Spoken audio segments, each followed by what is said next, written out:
ಕಿಯೊಡ್ಡಿ ಆತ್ಮಹತ್ಯೆಗೆ ಪ್ರಚೋದನೆ ನೀಡಿದ ಪ್ರಕರಣಕ್ಕೆ ಸಂಬಂಧಪಟ್ಟಂತೆ ಅಭಿಷೇಕ್ ಆಚಾರ್ಯ ಸಾವಿನ ಹಿಂದೆ ಹನಿ ಟ್ರ್ಯಾಪ್ ಜಾಲ ಇದೆಯಾ ಅನ್ನುವ ಅನುಮಾನ ಮೂಡ್ತಾ ಇದೆ. ಹನಿ ಟ್ರ್ಯಾಪ್ ಮೂಲಕವೇ ಆತನನ್ನು ಬೆದರಿಕೆಯೊಡ್ಡಿ ಆತನನ್ನು ಬ್ಲ್ಯಾಕ್ಮೇಲ್ ಮಾಡಿ ಹೆದರಿಸಿದ್ರ, ಆತ ಮರ್ಯಾದೆಗೆ ಹೆದರಿಕೊಂಡು ಅಭಿಷೇಕ್ ಪ್ರಾಣವನ್ನು ಕಳೆದುಕೊಂಡ. ಸಾಮಾಜಿಕ ಜಾಲತಾಣದಲ್ಲಿ ಅಭಿಷೇಕ್ ಡೆತ್ ನೋಟ್ ವೈರಲ್ ಆಗ್ತಾ ಇದೆ. ತನ್ನ ಆತ್ಮಹತ್ಯೆಗೆ ಯಾರು ಕಾರಣ ಅಂತ ಹೇಳಿ ಅಭಿಷೇಕ್ ಬರೆದಿಟ್ಟಿದ್ದಾನೆ. ಮತ್ತೊಂದೆಡೆ ಸಾಮಾಜಿಕ ಜಾಲತಾಣದಲ್ಲಿ ಯುವತಿಯ ವಿಡಿಯೋ ವೈರಲ್ ಆಗಿದೆ. ಹನಿ ಟ್ರ್ಯಾಪ್ ಮಾಡಿದ್ದಾಳೆ ಎನ್ನಲಾದ ಹುಡುಗಿ, ಆ ಯುವತಿ, ಆ ವಿಡಿಯೋ ವೈರಲ್ ಆಗಿದೆ. ಈ ಕುರಿತು ಸೂಕ್ತ ತನಿಖೆ ನಡೆಸಬೇಕು ಅಂತ ಹೇಳಿ ಒತ್ತಾಯ ಕೇಳಿಬಂದಿದೆ.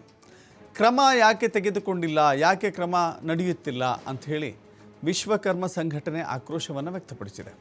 ಅಭಿಷೇಕ್ ಸಾವಿನ ನ್ಯಾಯಕ್ಕಾಗಿ ವಿಶ್ವಕರ್ಮ ಒಕ್ಕೂಟ ಆಗ್ರಹ ಮಾಡಿದೆ.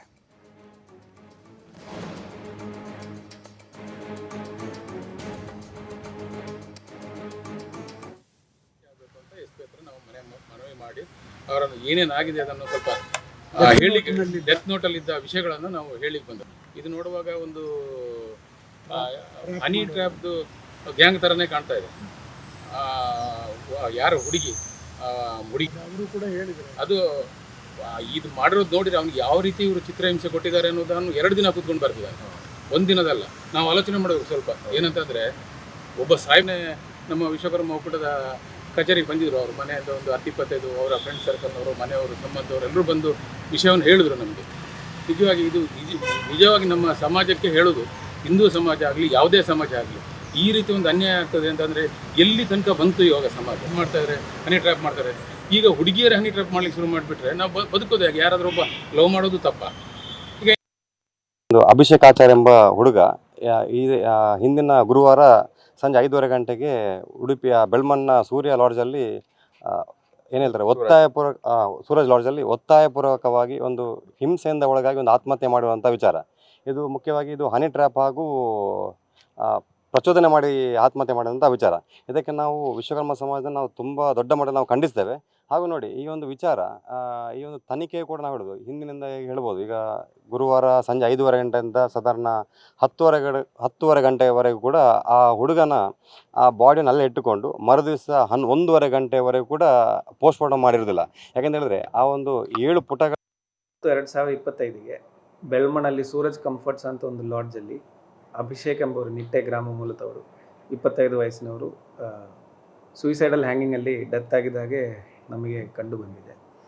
ಅವರು ಲೇಡಿ ಘೋಷ್ನಲ್ಲಿ ಮತ್ತಷ್ಟು ಮಾಹಿತಿ ನಮ್ಮ ಪ್ರತಿನಿಧಿ ಆದಿತ್ಯ ನೀಡ್ತಾರೆ. ಆದಿತ್ಯ, ಇಡೀ ಪ್ರಕರಣದ ಸಾರಾಂಶ ಏನಿಲ್ಲಿ? ಯಾಕಂತ ಹೇಳಿದ್ರೆ ಆರೋಪ ಒಂದು ರೀತಿ ಇದೆ, ಆತನ ಡೆತ್ ನೋಟ್ನಲ್ಲೂ ಕೂಡ ಕೆಲವಷ್ಟು ಅಂಶಗಳಿದ್ದಾವೆ.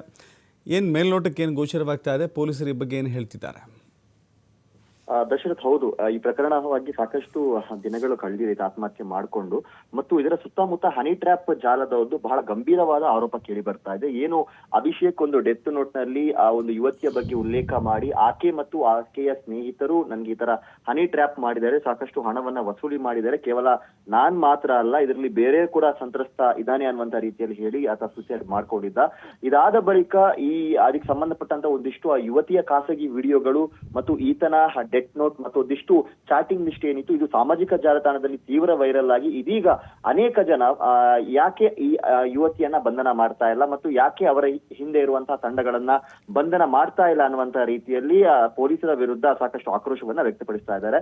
ಒಂದ್ ಕಡೆಯಿಂದ ಪೊಲೀಸರ ವಿರುದ್ಧ ಆಕ್ರೋಶ ವ್ಯಕ್ತವಾಗ್ತಾ ಇದ್ರೆ, ಉಡುಪಿ ಪೊಲೀಸರು ತಮ್ಮದೇ ಹಾದಿಯಲ್ಲಿ ತನಿಖೆಯನ್ನ ಕೂಡ ಮಾಡ್ತಾ ಇದ್ದಾರೆ ಅನ್ನುವಂತ ಒಂದು ಮಾತು ಕೂಡ ಕೇಳಿ ಬರ್ತಾ ಇದೆ. ಅಂದ್ರೆ ಇದರ ಸತ್ಯಾಸತ್ಯತೆ ಏನು, ಇದು ನಿಜವಾಗ್ಲೂ ಕೂಡ ಹನಿ ಟ್ರ್ಯಾಪ್ ಪ್ರಕರಣನ ಅನ್ನುವಂತ ರೀತಿಯಲ್ಲಿ ಇದಕ್ಕೆ ಸಂಬಂಧಪಟ್ಟ ಹಾಗೆ ಆ ಯುವತಿಯ ಮೊಬೈಲ್ ಸೇರಿದಂತೆ ಸಾಕಷ್ಟು ಜನರ ಮೊಬೈಲ್ ಅನ್ನ ವಶಕ್ಕೆ ಪಡೆದು ಅದರಿಂದ ಡೇಟಾ ಎಕ್ಸ್ಟ್ರಾಕ್ಷನ್ ಅನ್ನ ಮಾಡಿ ಸತ್ಯಾಸತ್ಯತೆಯನ್ನ ಕಂಡುಕೊಳ್ಳಲಾಗ್ತಾ ಇದೆ. ಮೇಲ್ನೋಟಕ್ಕೆ ಇದೊಂದು ಲವ್ ಫೇಲ್ಯೂರ್ ನಿಂದ ಆದಂತ ಪ್ರಕರಣ ಅನ್ನುವಂತ ಮಾಹಿತಿಗಳು ಕೂಡ ಪೊಲೀಸ್ ಮೂಲದಿಂದ ಸದ್ಯ ಕೇಳಿ ಬರ್ತಾ ಇದ್ರು ಕೂಡ ಸಾಕಷ್ಟು ಜನ ಇದೊಂದು ಹನಿ ಟ್ರ್ಯಾಪ್ ಮತ್ತು ಇದರ ಹಿಂದೆ ಇರುವಂತವರನ್ನ ಬಂಧಿಸಬೇಕು ಅನ್ನುವಂತ ರೀತಿಯಲ್ಲಿ ದೊಡ್ಡ ಮಟ್ಟಿನ ಒಂದು ಆಕ್ರೋಶವನ್ನ ಸಾಮಾಜಿಕ ಜಾಲತಾಣಗಳಲ್ಲೂ ಕೂಡ ವ್ಯಕ್ತಪಡಿಸ್ತಾ ಇದ್ದಾರೆ. ಮತ್ತು ವಿಶ್ವಕರ್ಮ ಸಮಾಜ ಕೂಡ ಈ ಪ್ರಕರಣಕ್ಕೆ ಎಂಟ್ರಿ ಆಗಿದೆ ಮತ್ತು ಪೊಲೀಸರಿಗೆ ಯಾರೆಲ್ಲ ಇದಾರೋ ಅವರನ್ನ ಬಂಧನ ಮಾಡಬೇಕು ಮತ್ತು ಇಷ್ಟೆಲ್ಲ ಸಾಕ್ಷಿ ಇದ್ರೂ ಕೂಡ ಯಾಕೆ ತನಿಖೆ ನಡೀತಾ ಇಲ್ಲ ಅನ್ನುವಂತ ರೀತಿಯಲ್ಲಿ ಆಕ್ರೋಶ ವ್ಯಕ್ತಪಡಿಸ್ತಾ ಇದ್ದಾರೆ. ಅಭಿಷೇಕ್ ಏನಿದಾನೆ, ಈತ ಹನಿ ಟ್ರ್ಯಾಪ್ಗೆ ಸಿಲುಕಿಯೇ ಈ ಆತ್ಮಹತ್ಯೆ ಸಂಭವಿಸಿರಬಹುದು ಅನ್ನುವಂತ ರೀತಿಯಲ್ಲೂ ಕೂಡ ಹೇಳ್ತಾ ಇದ್ದಾರೆ. ಇದು ಬಹಳ ದೃಢವಾಗಿದೆ ಅನ್ನುವಂಥದ್ದು ಕೂಡ ಅವರ ಆಗ್ರಹ ಆಗಿದೆ. ಆದ್ರೆ ಪೊಲೀಸರು ಈ ಎಲ್ಲ ಬೆಳವಣಿಗೆಗಳನ್ನ ಕೂಡ